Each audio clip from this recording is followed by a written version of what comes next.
Anand Ranganathan, please. Thank you very much, Mr. Chairperson and Madam Chairperson. You know, I came prepared for my 7 minutes, but I request for the clock to not be started just yet. Because I need to rebut the excellent Mr. Mani Shankar Iyer for his plethora of lies, particularly against me, but I don't want it to eat into my time. So it's a humble request. Moreover, it would only take me 30 seconds. Now, normally I would ignore money like the first and last slices of a loaf of bread. But today I want to make a sandwich out of him. Thank you. Money, I'm convinced, was born to make Rahul Gandhi look good. To be sure, he raised some very valid points. Sadly, the spelling is R-A-Z-E-D. He has destroyed all arguments. Let me expose just 2 lies. Number 1, it wasn't Savarkar the first to propound the two-nation theory, but rather Sir Syed, 40 years before Savarkar. And the quote that Hindus and Muslims are two antagonistic races is in fact Sir Syed's, not Savarkar's. In fact, the first one to propound the two-nation theory was not even Sir Syed, but money's ideological god, Karl Marx, in his 1853 book, The Eastern Question. So much for reading history, Mani. Number 2, and this is a very easy lie to rebut because I'm sorry, Mani, I am not a professor of history in JNU, but a professor of molecular medicine. And I am right now involved in making a vaccine that would allow people to be immune against lies. So if you want, you can be the first volunteer. Can I now please request the chair to start the clock?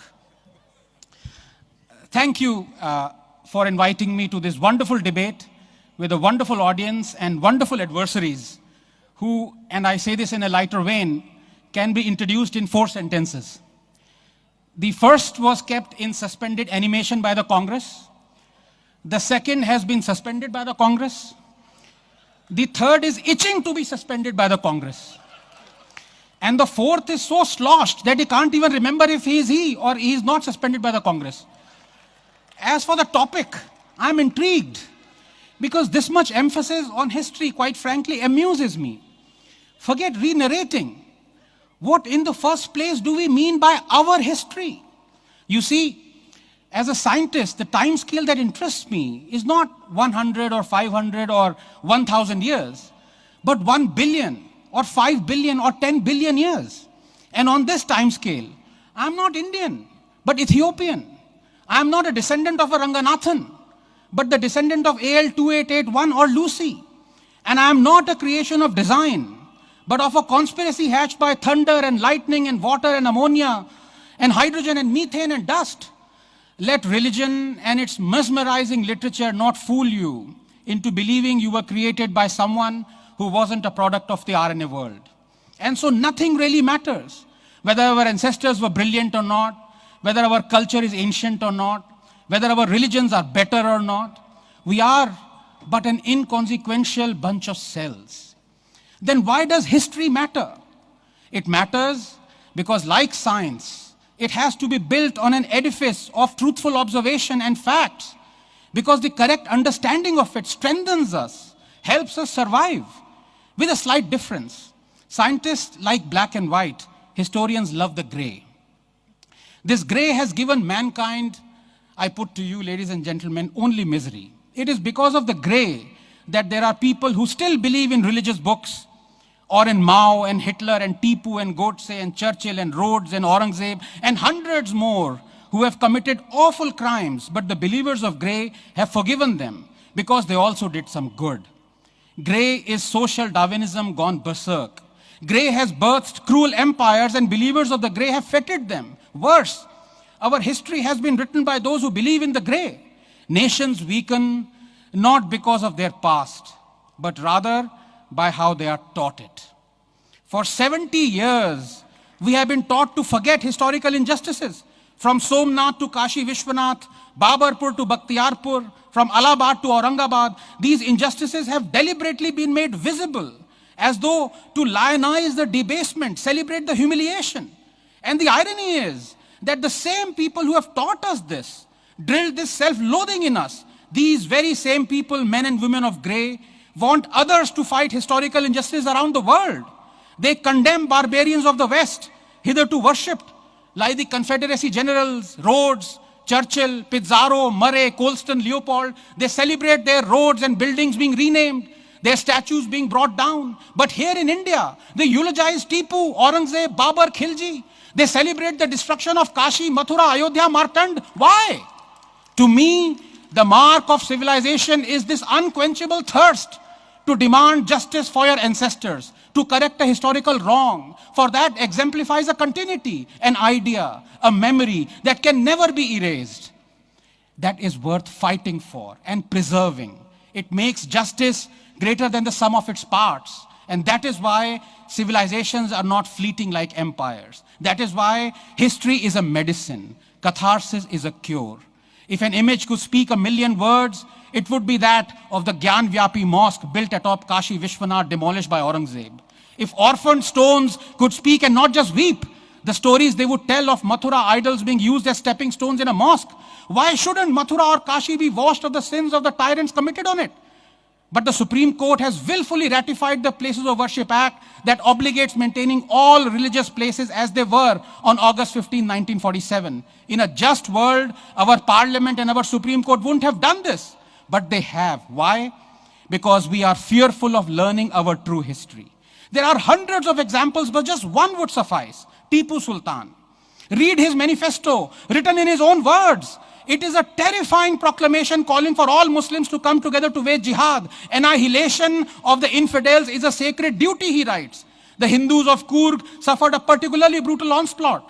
Murders, tortures, forced conversions, even dead Hindus were converted, even dead Hindus. He destroyed 800 temples, 27 churches, captured 60,000 Christians, converted 30,000, killed thousands. And yet we call him a symbol of communal harmony. We cheer when the statue of the evil racist King Leopold is demolished in Belgium. But the same we celebrate Tipu Jayanti because tyrants who murder Hindus and Christians are not tyrants but heroes. Let me make a more contemporary example. Our first Prime Minister, Jawaharlal Nehru. He cultivated this image very carefully of an upholder, a protector of liberty and freedom of speech, an image that is still peddled by his worshippers and historians and namesakes. But the reality is very different. Nehru was a tyrant, a ruthless oppressor of freedom. Did you know that under him the draconian First Amendment was brought in? That Majru was jailed for 1 year? That Stanley Woopert's book 9 Hours to Rama was banned? Did you know Chandra Mohini was banned? Audrey Menem's Ramayana was banned? Campbell's Heart of India was banned? Kostler's Lotus and the Robot were banned? Frischler's Aisha was banned? Bertrand Russell's Unarmed Victory was banned? Just 30 more seconds. Robson's film 9 Hours to Rama was banned. Robert Taylor's Dark Urge was banned. Mrinal Sen's Neela Akshar Niche was banned. Tony Hagan's Nepal was banned. Film Gokul Shankar was banned. Godse's Testimony was banned. Goswami's film Runumi was banned. Historian Dharampal was jailed. President Rajendra Prasad's speech was banned. Draconian Press Objectionable Act was passed. Magazine Cross Laws was banned. Play Communistaki was banned. Its actors arrested. People's Theatre Association was banned. Play Harpita Master was banned. Film Ganga Jamna was blocked. Balraj Sani's play Jadoo Ki Kursi was banned. Tagore's play Visarjan was banned. Editor Prahlad Keshav Atre was jailed. Harmonium was banned. But hey, Nehru was liberal and protected freedom of speech and expression. To end then, history for us is either to be hidden or invented. We tell and retell what we like of it, and what we don't, we scrunch it up and slip it under the mattress as if it doesn't exist. For the victors, a quill to write history with. For the vanquished, the burden to peddle it. But we forget. We forget that history is not homeopathy. It does not work as a placebo when diluted. It simply disappears. Ladies and gentlemen, we owe it to our survival to be ruthlessly honest about our history. We owe it to science to make sure history doesn't disappear. Let me go one by one because there's quite a lot of material our opposing side has provided us. Sanjay is a very dear friend, but he reminded me of Guido in Fellini's 8½, who said, I have nothing to say, but I'll say it anyway. I mean, in fact, he agreed with our proposition. I'm ashamed. I'm kind of embarrassed. And he talks of Bose. Sanjay, do you know who snooped on Netaji Subhash Chandra Bose and his family for 30, 40 years? Do you know that it wasn't until 2019 that INA members were allowed to take part in Republic Day parade? What are you talking about? Shouldn't these facts be known? And who? Who snooped?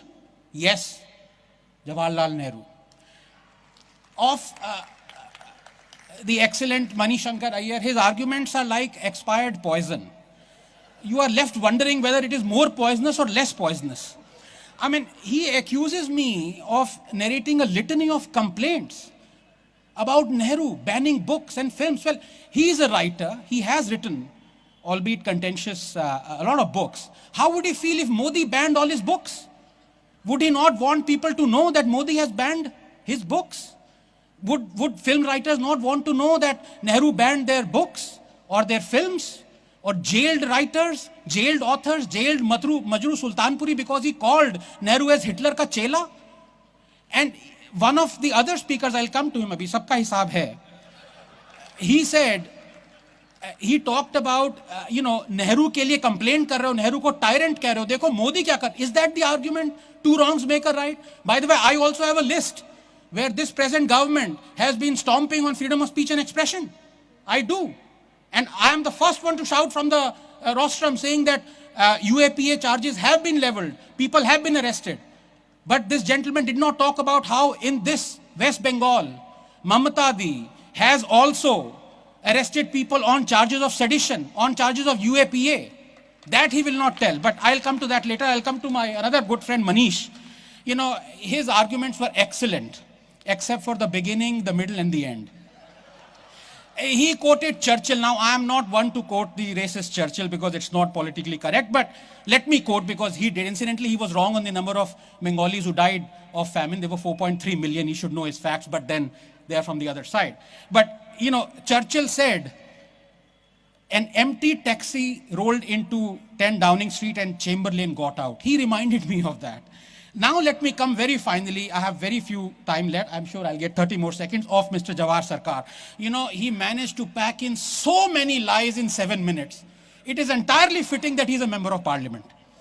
I do not have time, in fact I'm running out of time, but I beg for 30 more seconds because I need to expose just 4 of his lies.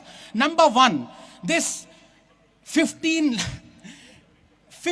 lakh thing about Modi is absolute fake news. Modi never said that he will transfer 15 lakhs into everyone's account. He never said it. This is fake news. Number 2, I knew he wanted to draw on the audience, and it was a very conceited ploy to mention church attacks. Does he know that that was the first fake narrative of 2014? That it later transpired that all those churches that were attacked were actually arson and looting, and more churches had the same fate under UPA than NDA? He did not say that. Number 3, he talked of Buddhism. Does he know that Ashoka was Buddhist already for 4 years before he went into Kalinga war and killed millions? Does he know that? We don't know this. Nobody knew this except Sanjeev Sanyal's book when I read it. Number 4, he talked about Savarkar not supporting Quit India. Sure. Does he know that Ambedkar said to support Quit India is insane? Gandhi is a prophet of dark age. And finally, you must allow me, I beg you, he talked of Manusmriti. Sure, burn it, Mr. Sarkar. I'll be the first one, although I don't want burning. I don't like burning books, but burn Manusmriti. But I ask you, if you have the guts, you will answer. What do you want to do with the book that says polytheists, i.e. Hindus, are the worst of creatures, 98.6? That men have control over women and then can beat them, 434. That if you don't believe in our verses, you will rot in hell. That women are tilling fields. Go on to them as you like. Thank you, Anand. What do you want to do with that book?